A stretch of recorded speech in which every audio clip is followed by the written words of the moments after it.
Many have speculated and imagined what the interiors of the Vanderbilt's Petit Chateau looked like, and today, after years of digging through archives and collecting photos, we will dive into what is perhaps the most comprehensive photo collection of the Petit Chateau's interiors. Make sure to hit the subscribe button so you never miss an exciting episode of This House. In 1849, William was born into the illustrious Vanderbilt family. His grandfather, Cornelius, had laid the foundation for what would become one of the most formidable fortunes in America, a legacy William was destined to inherit and expand. From an early age, William was immersed in the ethos of hard work and ambition that characterized his family. His father significantly multiplied the family's wealth, becoming the richest American at the time.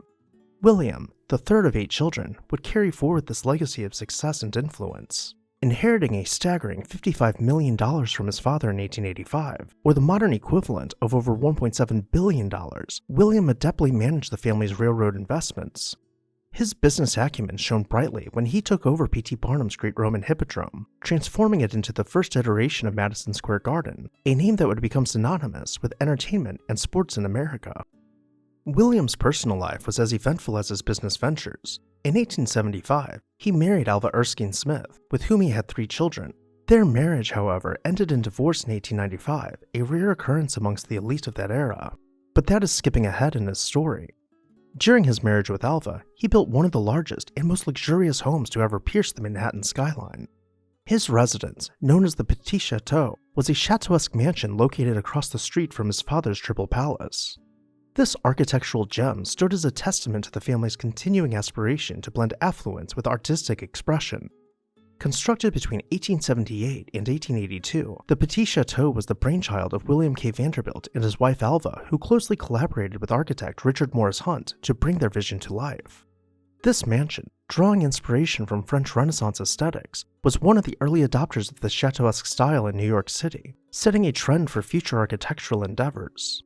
The facade of the Petit Chateau, crafted from gray Indiana limestone, was a study in asymmetrical beauty topped with a blue-gray slate roof accented with copper.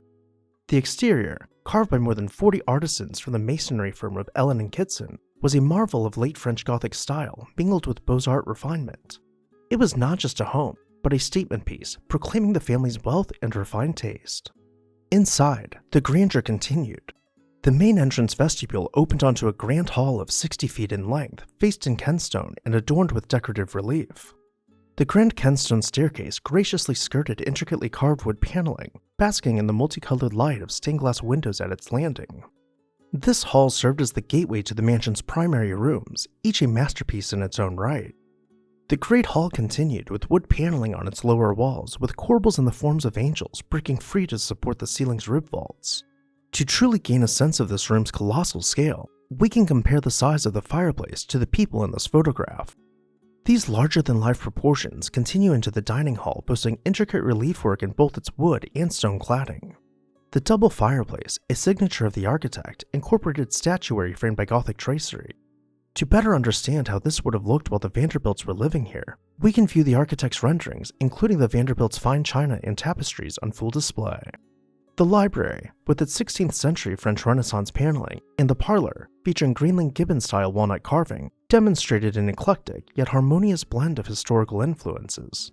The piece de resistance was the Louis XIV-style salon, designed by Jules Allard and built in Paris.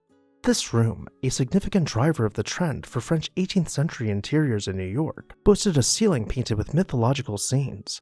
In positioning the family to be viewed as having refined taste, an extensive art gallery extended from the mansion, its walls cluttered with works by the greats.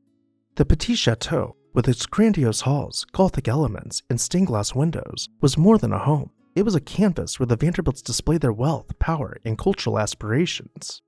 Its role in New York society was cemented by Alva Vanderbilt's famous masquerade ball in March of 1883, an event that underscored the family's social prominence. However, like many symbols of the Gilded Age, the Petit Chateau's glory was fleeting. Sold in 1926 and demolished a year later, it gave way to the relentless march of modernity, its grandeur living on only in photographs and drawings. Of the many lavish rooms that once existed in the Petit Chateau, very few of them were photographed. Thankfully, there are a handful of pictures and drawings to remember one of New York's most architecturally significant mansions, one that set the tone for high society in the Gilded Age. Which part of the Petit Chateau was your favorite? let me know down below in the comments section. And while you're there, make sure to hit that subscribe button so you never miss an exciting episode of This House.